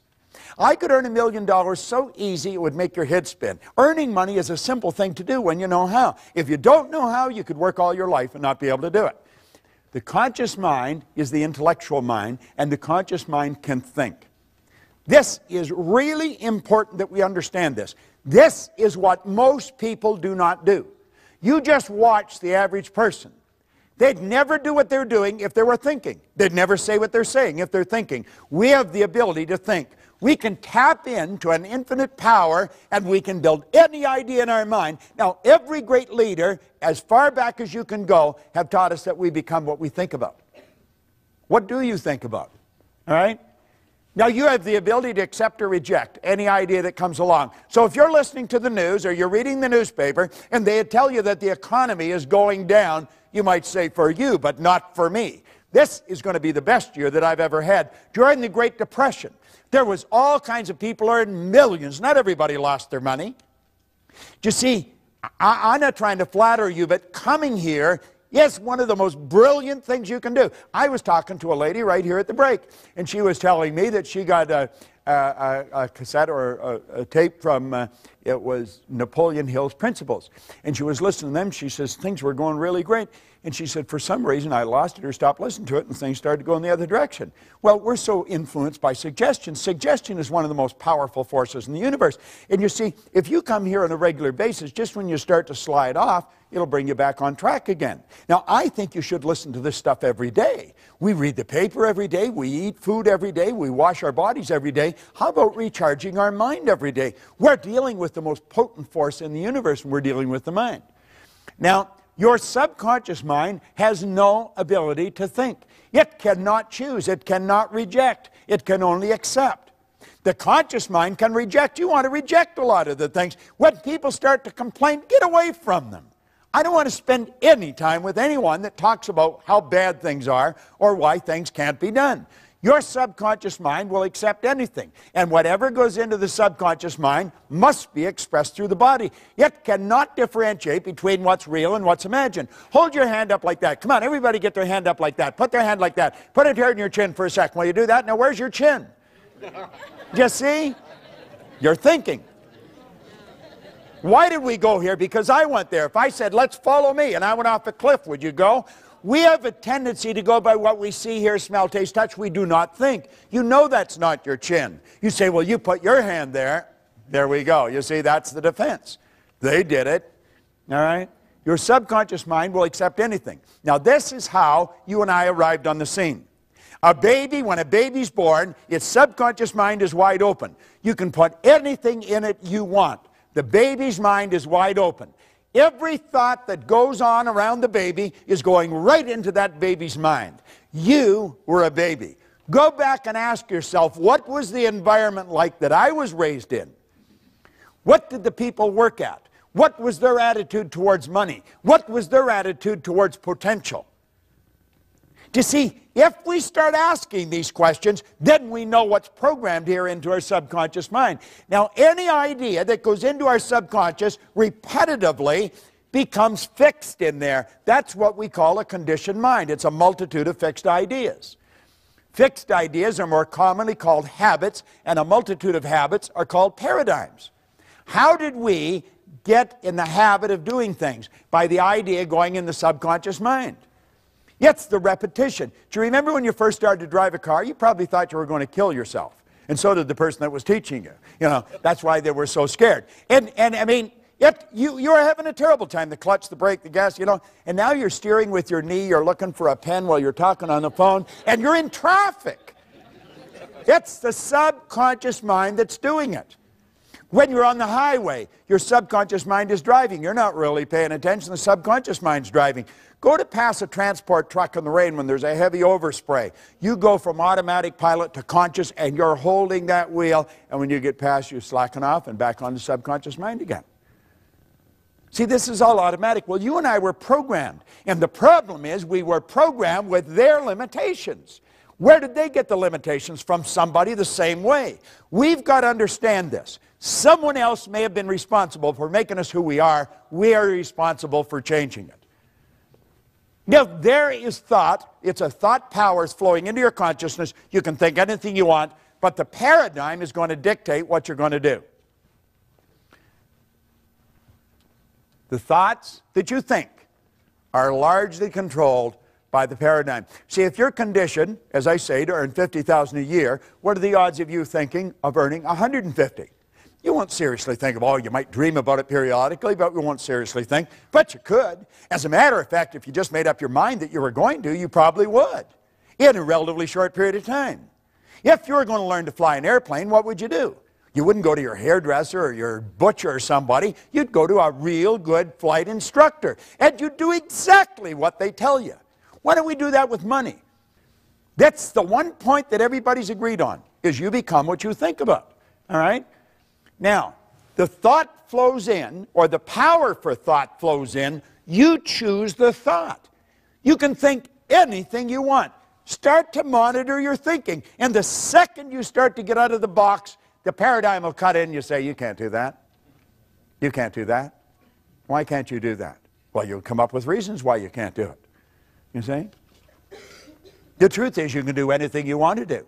Now, paradigms influence your thinking. I'll tell you something else. Paradigms influence what you do. You see, school has been interested in you getting the book into your conscious mind. What is the important thing in school? The important thing in school is that you read the book, you remember what's in the book, and you repeat what's in the book. If you do that, you get the mortarboard of the sheepskin, and they say you're an educated person. There's a lot of educated derelicts walking the street. They remembered what's in the book. It doesn't cut any ice anymore. For a while, we got away with that jazz. There was a lot of money wasted. Companies aren't doing it anymore. If you don't produce, baby, you're on the street. Cry, bitch, complain, do all you want, but you shouldn't have been there. If you're not performing, you don't deserve the reward. It's a simple concept. And if a company's paying for people for non-performance, then the company's going down the tubes. School has us programmed to believe if we can repeat it, we've got it. Well, that ain't so, because you can repeat all kinds of stuff, but the paradigm's still controlling your behavior. You see? School gave us the knowledge. However, school never taught us how to alter the paradigms. If you don't learn how to alter the paradigms, it's never going to happen. Got to alter the paradigm. See, you want to improve your results, or you wouldn't come here. I don't think you're coming here because you had nothing to do. I think you're all very busy. The people that have nothing to do, they wouldn't come here. It's a bit of a paradox. They're the ones that need it more than you do. All right? Now, what does the program tell us to do? This is the way we are programmed. The starting point is results. We look at the results we're getting. The results cause us to think the thoughts we're thinking. This is a formula for losing, by the way. But this is the way we operate. You look at the x-ray. You look at the bank account. You look at the present relationship. If you're letting present results control your thinking, you're on a losing track. The thoughts cause the feelings. The feelings cause the action, and the action produces more of the same. If you're having financial problems today, you probably were a year ago. If the student's getting an D average in school, they probably did last year. We think we've got to cram more information. No, no, no, no, no, no. Put the books away. Sit down, teach them something about themselves. Get them to see themselves as an honor student. Get them to relax, totally relax when they write the exam. They've got all the information there and it'll flow out. They've got to start to see themselves as worthy of the good life that they desire. When I left public school, Miss Strawn, who was a nice lady, she said, Bob, where are you going to go? And I said, I'm going to Malvern Collegiate. Oh, Bob, don't do that. Go on over to Danforth Tech, get a trade. You'll never do well in the business world. I got people like Price Waterhouse, Prudential, some of the largest companies in the world. They'll pay me on the ass to go in and work with their executives, and I would never do well. Miss Strawn was wrong, but I believed what she said until I was 26. And consequently, I never tried to get a good job. I always had a dumb job, hated the job. I remember working for a guy in the West End of Toronto. He was not a nice man. He really was not a nice man. Of course, I was poor as a church mouse, so I didn't even have a car, and I had to go from the East End to the West End in busy traffic and in cold weather all the way across the city to work for a guy I really didn't like, to do something I absolutely hated, and all the way there I was afraid I was going to get fired. Now, this is nuts. This is insanity. Do you know that there's a lot of people like that? Right in this building, there's people like that. Doesn't make any sense. They're starting with the wrong end. They're letting the present results control them. Think of this for a moment. Your starting point should be ideas. Let's let the present results dictate where we've been at. Let's learn something about ourselves. Let's start with the idea in our mind. What do you really want? Let that idea then dictate how you feel. How you feel is going to control how you act, and how you act is going to produce the results that you're getting. That's the way you improve the results. And then you look at the improved results, you adapt to the change in the conditions, circumstance, and environment, and then you start out with a new idea. You see, it all boils down to decisions. It really does. You got to make the decision that you're going to change. Now, do you know what your habit pattern for many of you? Your habit pattern brings you to this building. It brings you to these seminars. But many of you come here and you go back and you do exactly the same thing. I want to suggest that you make a decision today. You make a decision that you're going to change the whole deal. I talked about a gold card. Well, we've given away a lot of gold cards. We put them in a plastic sleeve so you can carry them loose in your purse or your pocket. And you've got to decide what you really want. Now, I'm going to show you how to go about that. And when you then write what you want on it, you'll see that the only thing you put in future tense is the date. And that is because we don't know how long it takes to reach a goal, although we guess fairly accurately. And that is governed by a law of gender. The law of gender decrees that all seeds have a gestation or an incubation period. When you plant a seed, you don't get the flower or the fruit right away. When the seed for the baby's planted, it takes approximately 280 days. Well, remember where the non-physical and the physical is all hooked together? Well, the idea is a spiritual seed. It's made from exactly the same stuff the physical seed's made from, and it's subject to exactly the same law. We just have not developed the awareness of what the gestation period is, so we guess. And oddly enough, we guess fairly accurately. Everything else on the goal card should be written in the present tense. I am so happy and grateful. You've already got it in your conscious mind, and as you get emotionally involved, you've already got it in your emotional mind, and it's only a period of time till it moves into form. You got to make the decision. So you start out, your goal. That's the idea. You see the goal. This is where I am. And then that will dictate the kind of feelings you have. You see? That'll dictate your actions. And that'll produce the win. Then you build another big, new, exciting goal. Now this is all, it's so basic and it's so simple and yet so misunderstood. But you can understand it. You see, you want to make the connection between your mind and your prospect's mind or the other person's mind, because that's where you make the connection. You make it on a mental plane. That's where the sale's made. Those of you who are in sales, it's all made. It's a mental thing. It's not, we may think it's physical. It's not physical at all. The physical is just the expression of something that's already happened. You want to practice about 15 minutes a day. Get your performance down pat. I know a few movie stars that are pretty big ones. And you know something? They do this so beautifully. It's called imagined reality. when you watch a movie star at work, they're living the part. You see, they're not just reading a script. They're not just repeating memory work. They took the script, they read it, they reread it, they reread it, they memorized it, they internalized it, they became it. Yet it's perfect. That's what we want to do. We want to write our own script. And most people don't understand that. Now, this is very important. We're going to go through it very fast. You're either living in ignorance or with knowledge. Now, we're all living in both. We know certain things, and there's certain things we don't know. Now, let's stop and think, because this is very powerful. You can think anything you want. Most people that don't understand something, they have a tendency to doubt and worry. Doubt and worry. They have taken a power that was unadulterated, it was without form, and we've given it form, a negative form. We built a negative picture. We take and we internalize that negative picture. It sets up the only emotional state it can set up, sets up a vibration of fear. Now, fear can only be expressed through the instrument that you're living in, your body. And so it expresses itself in what we call anxiety. Now, anxiety is not expressed, it's suppressed. Yet the suppression then turns to depression. This person's on a losing track. Don't even know what they're doing. The depression turns to disease, and the disease turns to disintegration. Now, that's a process. That happens so fast, the person doesn't even know what's going on. And you know what's causing it? Ignorance is their problem. What are they taking for the anxiety? Valium or something like that. We got them on Prozac or Valium or some other drug so that we got them so stupefied that they don't even know they're doing it to themselves. Should we educate them? I think so. What is education? To educe, to develop, or to draw from an end. Let's bring out something in the person. Let's go back to our thinking. We want to develop understanding. There is only one way to develop understanding, and you're doing it. You're studying. There is no other way of developing understanding. That's what these programs are all about. Solomon said, in all you're getting, get understanding. Understanding is what leads to faith. It's the opposite to that demon fear. James Allen said fear can kill you as quick as a speeding bullet, and it can. The faith base is expressed through the physical being in well-being.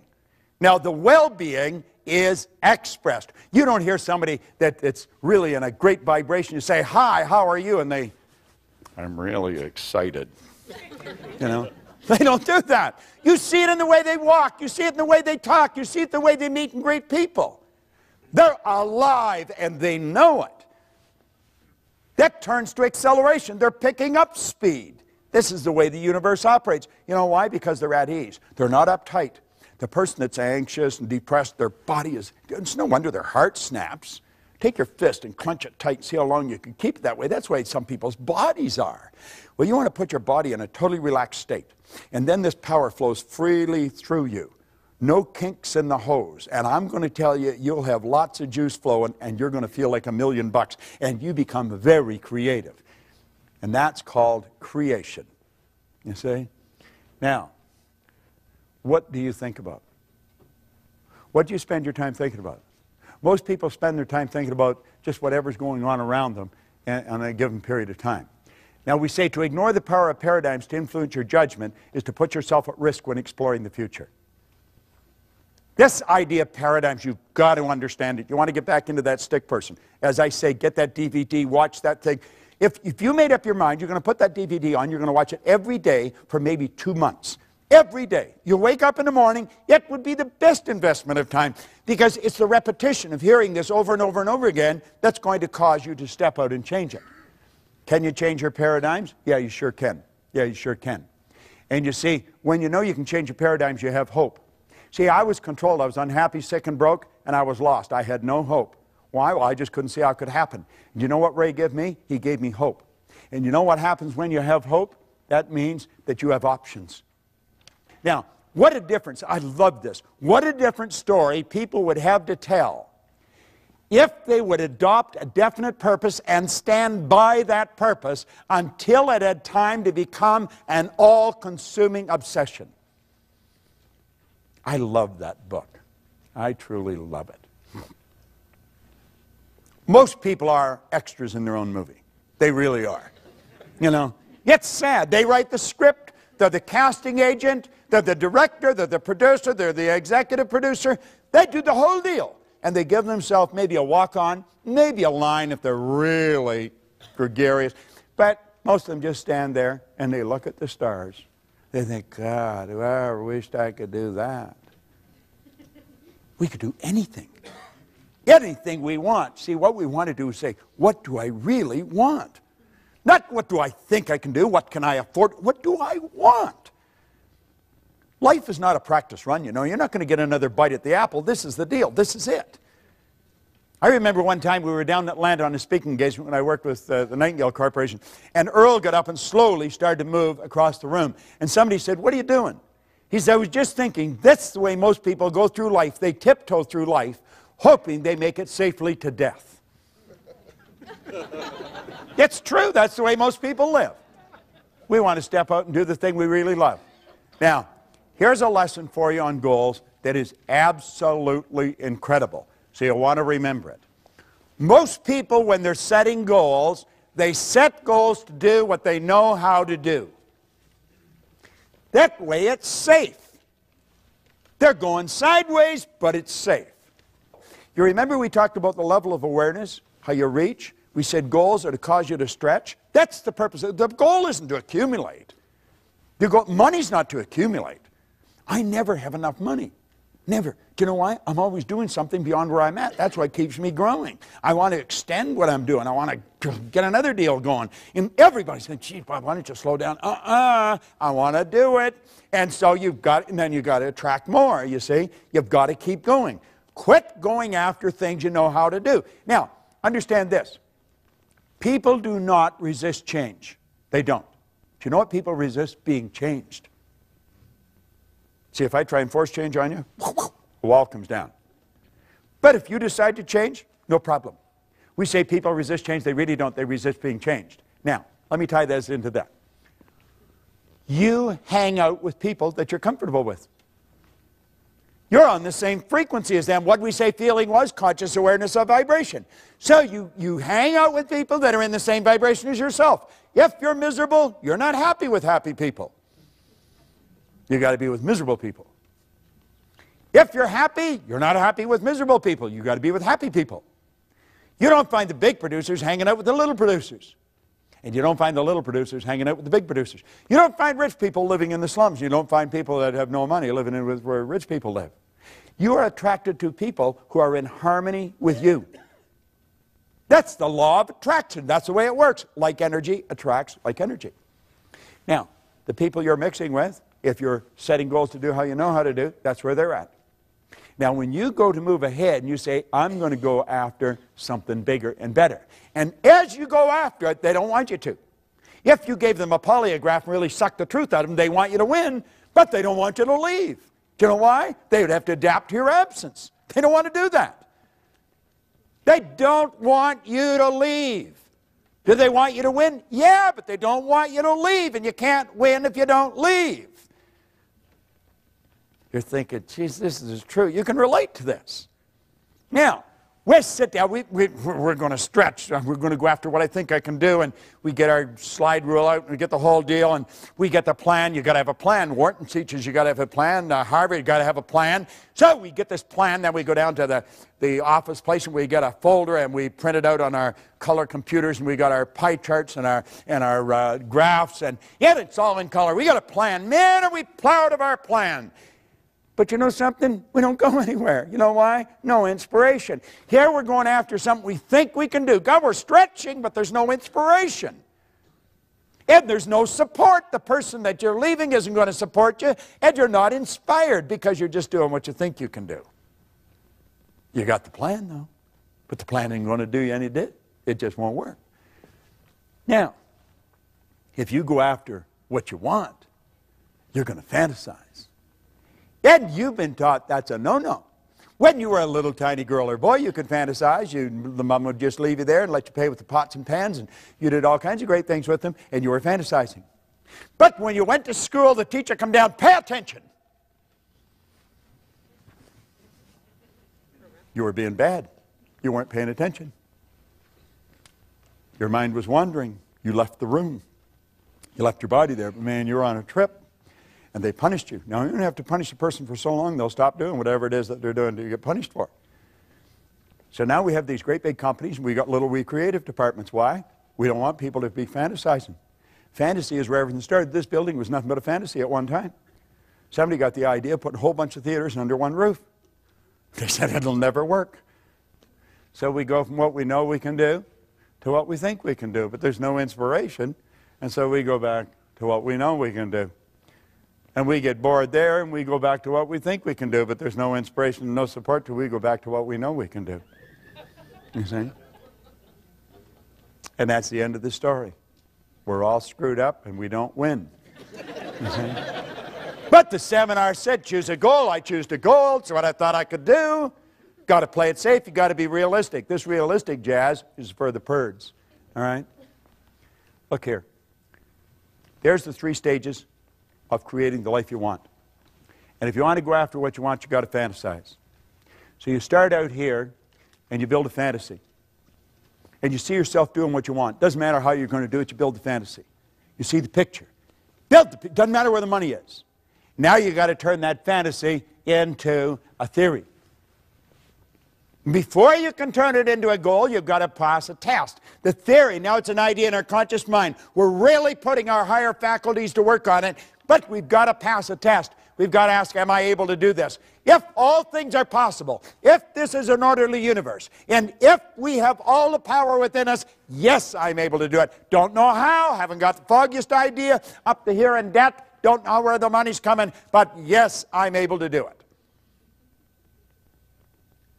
The second question, am I willing? Am I willing what? Am I willing to pay the price? If you're not prepared to pay the price, you don't deserve the reward. I remember my wife started her own business, and she was over her head. And I would go into the bedroom, and sometimes she'd actually get into bed and get under the covers and pull them over her head. She literally did that. And I'd go in and I'd say, what the hell are you doing?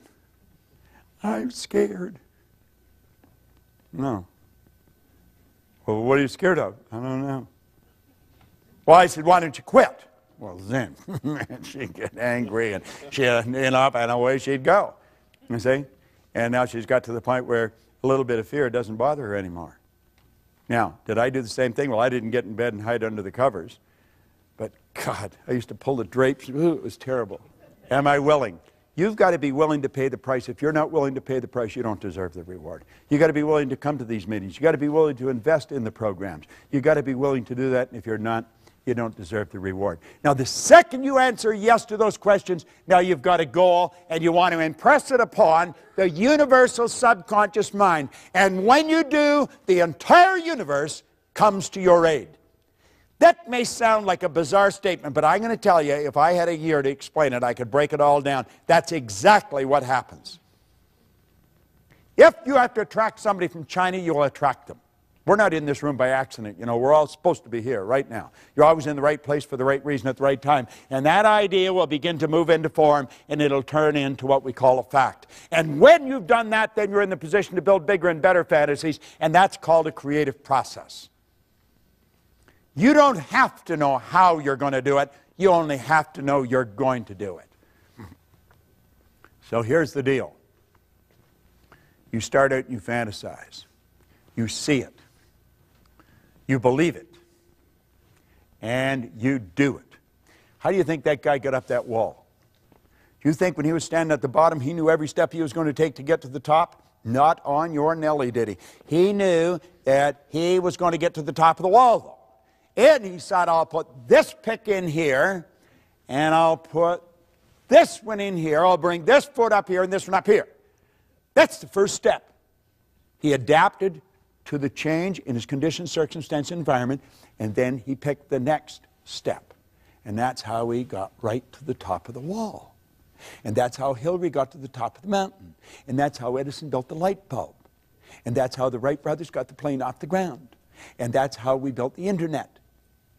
And you want to know something? That's how you're going to create the life you want, a step at a time. Yet you're always going where you don't know, and it's scary. But I believe if you're not living on the edge, you're taking up too much room. You know? You're going to know where you're going, and you got to know you're going to get there. Isn't that how we did it? Do you know what Dr. Werner von Braun said when John Kennedy asked him what it would take to build a rocket to the moon? He said, the will to do it. That was it. Nightingale said that success is the progressive realization of a worthy ideal. You've got to have an idea that you really want. It's got to be big and so all-consuming that you don't have time to listen to the ne'er-do-wells. You don't have time to listen to the people that don't have time to live. You see? What do you really want? Now get this. Praxis is the integration of belief with behavior. You say you believe things, and yet your behavior would indicate you've never heard of it. We've got to integrate our belief with our behavior. It's very important. You have your conscious mind, and you build a belief. And you impress that belief upon your subconscious mind. Now understand this. There's going to be a bit of a war. How many believe what I've explained here today? Say you believe it because you know it's the truth, and you hear the truth, you know it. You see? There's a problem when we go to execute that, and it's the old controlling belief that's in there. We've been taught to believe that there's certain things we can't do. We've been taught that because of this or because of that, it won't work. I'll give you a good book to get and read. Go and read Up from Slavery by Booker T. Washington. There's a guy that, I mean, he had all the strikes against him, but he had an image, and he just kept going, and he did whatever he did, and he did it well. He's quoted as saying, if I'm washing floors, when people look at it, they're going to know that Booker T. Washington washed this floor. Everything he did, and that's the way we want to do it. We want to do it to the best of our ability, and we want to gain an understanding. The way to do that is to continue to study. So here's the overview of what we've done. Power flows in, and number one, we build an image. Number two, we plant that image in our subconscious mind. That image then is expressed through the only instrument it can be expressed through, our physical body. That is an absolute law. It is an absolute law. The image you impress upon your subconscious controls your vibration, and your vibration controls what you attract into your life. And you're attracting stuff into your life. Everything that's coming into your life, you're attracting. So don't be afraid to step out. Maslow said you're either going to step forward into growth or you're going to step back into safety. You see? When we talk about the science of getting rich, we want to understand there is a science to getting rich. I want to tell you a story. I was flying to Malaysia, and I was playing with the calculator. I always play on a plane with words or numbers. Now, if you go to Kuala Lumpur from Toronto, it's 25 hours in the air. That's a long ride. If you go any further, you're coming back. So, you know, you've got quite a trip that you're taking. Well, at any rate, I'm on the plane, and I'm fooling around, and I write $1 million down, just 1 and 6 zeros. And I thought, $1 million. And I had earned $1 million. I had earned $1 million a year a long time ago. And I know a lot of people that have earned $1 million bucks, and most of them are not overly bright, you know. And there's some of them who are absolutely brilliant, but they're not all that bright. And where I may be fairly bright today, but relative to where I was, man, I'm telling you, I was one of the stupidest guys in town, but I was earning all this money. So it has nothing to do with being bright or anything like that. It's a decision. And so I'm on the plane, and I'm thinking, what do these people do? And I started to think about the people that earn $1 million. What do they do that is so different? Well, first of all, they just decide they're going to do it. And then they step out and do it. And they come from all different walks of life. But all the ones that I knew that did it are all locked into this. Michael and I were talking, we were talking about people being seminar junkies. And I said, you know, I've been a seminar junkie for 40-some years. And I wouldn't want to be any other way. I feel sorry for the people that are not. Because you see, that is a very crude way of saying that a person's really into the development of themselves. Well, I took a look at the people that earn the money, and I thought every one of them, without exception, are really locked into studying. They never stop studying. They have just magnificent libraries of CDs and now DVDs and cassettes. I've got it right back to the records and the old record players. I've got them all. I've kept them all. The record player they used to drive around with in Vic Conant's office in Chicago, I took it down and gave it to him one day. But, you know, I thought, we should teach people to earn $1 million. And so when I got off the plane, now this is way back 1990, I got off the plane and I got on the phone. And I phoned Mark Victor Hansen, and then I phoned Val Vanderwall, who's gone now. And I mean, it was the middle of the night here, but I wasn't thinking of that. The clock had turned around. And I got them out of bed, but I got excited, and I was telling them what I was going to do, and they said, geez, it's a great idea. So there was a bunch of us. There was Jack Canfield and Mark Victor and Vanderwall and Lee Poulos. And there was a group of us, and we put together a program, and we taught it in Hawaii. And we were teaching people to earn more money.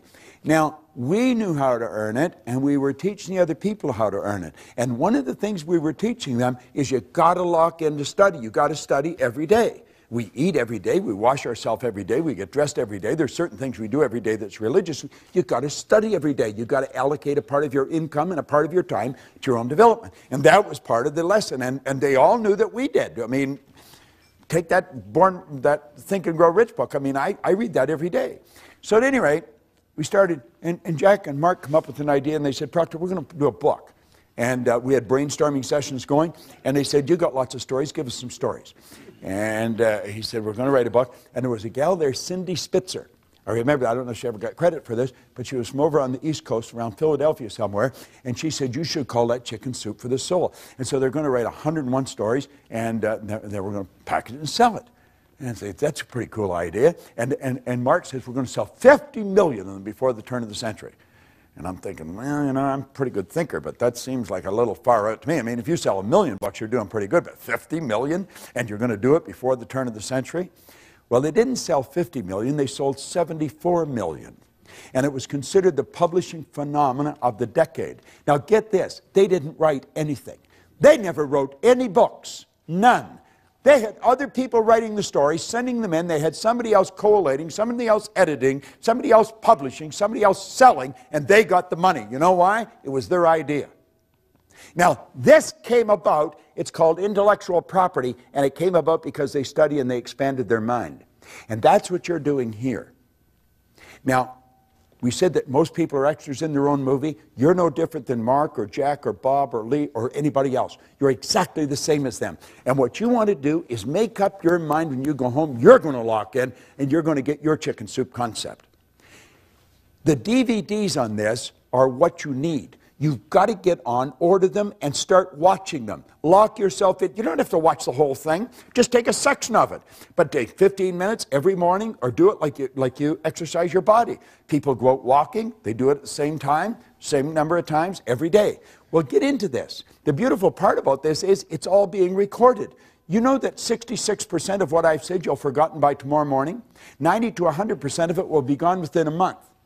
But if you keep repetition, if you keep programming it into your mind, you're going to find that you'll start to do it. That's what the actors do. I know a number of actors, pretty big names. And you know something? They're ordinary folks just like you and me, but they become great actors because they program the script into their mind until they become the script. And that's what you want to do. Some of this information, it's worth millions. I don't know if you realize just how valuable it is. I have been studying it for 43 years with some of the most brilliant people in the world. You got the whole thing locked on a little disc that you can watch and listen, and you go over and over and over, but always doing it thinking towards a goal. Phenomenal information. Don't for a second walk out of here without making a big decision that you're going to do something with it. I want to congratulate Michael on the work he's been doing. He's been doing it for a long time, and he does a good job. And I don't know anybody else anywhere in the world that's doing this. And now, of course, he's even topped what he's doing by putting it all on DVD. Lock in, build yourself a library of these things, and then take time every now and then. Sometimes you take a couple of days and just do nothing but totally saturate your mind with it. And you're going to find it'll pay huge dividends for you. The people that I was working with that were in the millions, they're just ordinary people like you and me. But the difference is they get the idea and they apply it. They apply it. They apply it. And it's in application. It's not just studying, it's in application. Thank you very much. Thank you.